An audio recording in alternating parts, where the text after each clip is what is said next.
Today we're going to prove this identity from Michael Spivak's Calculus, Chapter 1, Problem 3, Part 2.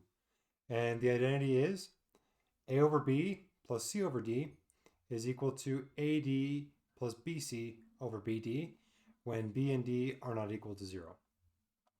So, in order to prove this, we first must recall an identity we proved in a previous video, that being A over B is equal to AC over BC when B and C are not equal to 0. So the reason why we need to use this identity is because if we look at this fraction right here, they both have different denominators. In order to add fractions, they need to have the same denominators.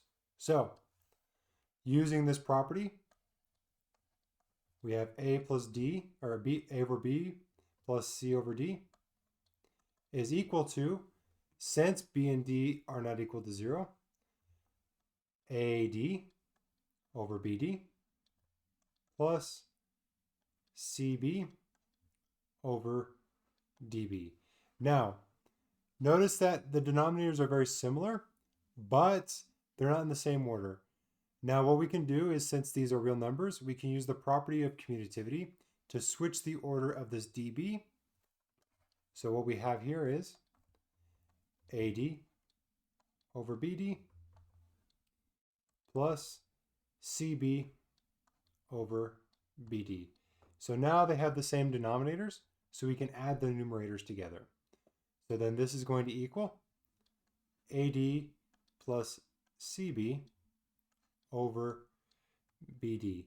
Now, this is almost of the form of what we want to prove, but remember, we're dealing with real numbers, so this is a very simple use of the property of commutativity. So then this is equal to AD plus BC over BD. And that is the proof.